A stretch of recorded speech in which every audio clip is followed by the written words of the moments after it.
Hello everyone, Shane1288 here with your weekly RuneScape Byte for Monday, July 15th, 2019. So this week, Anachronia has now been with us for a week, and most people have started to form an opinion. Agility codexes are still selling for north of 60 million GP, and tactics are being developed to play big game hunter efficiently. All while this is happening, we've had great discussions about everything related to the land out of time last week on the podcast, and we even talked about the hunter rebalance. Turtles have been nerfed to 750k XP per hour, give or take, and black warlock butterflies can now be caught relatively AFK for 225,000 hunter XP per hour at level 95.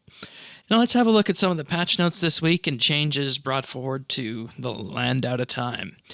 Multiple hunter marks can now be obtained from double and triple encounters in Big Game Hunter. This was something that when it initially appeared, we thought it might have been a bug having 2 or more dinosaurs appear, but no, it is indeed a feature. Now players are going to be rewarded for their efforts. The guard NPC to the north side of the base camp can now reset Agility Lab progress for those who have lost their place on the Agility course. And of course, this goes back to what we talked about in terms of the accessibility and the pathing with the Agility course. All in all, the Agility course is a fun thing, but there is, of course, the chance that you might lose your place on the course.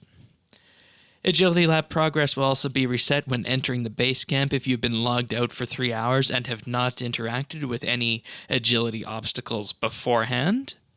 The Herbie Werby D&D can no longer reset twice on the weekly reset trigger.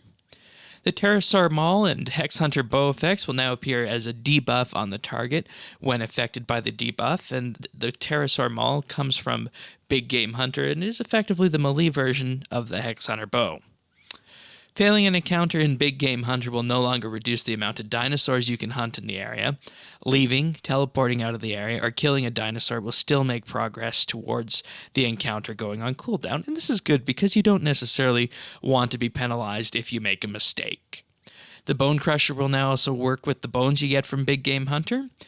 Big Game Hunter locations are now more accurately shown on the world map with extra information included. This information is the dinosaur name, the bait required, and the rewards. Trapper fragments can also be obtained now from Big Game Hunter for the Elite Hunter outfit. You can no longer place Anachronia Slayer creatures in a player-owned dungeon, and you can also no longer place cannons or various other entities inside the base camp on Anachronia.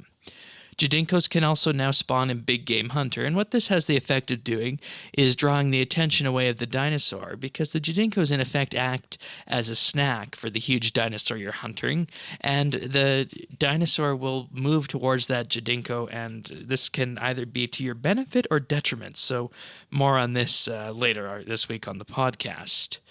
Jagex has also stopped the base camp Tier 2 and Tier 3 general store from selling Big Game Hunter bait in an attempt to stabilize the price and make the Tier 1 bait that you get from Big Game Hunter retain its value.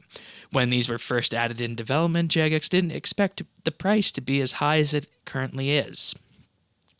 And that's it for the patch notes. We'll be recording this Wednesday where we'll be talking about these patch notes and more related to the land out of time. Sirion will be on the show with us, so if you have any questions, visit update.rsbnb.com/ask or tweet us at rsbnb to ask them.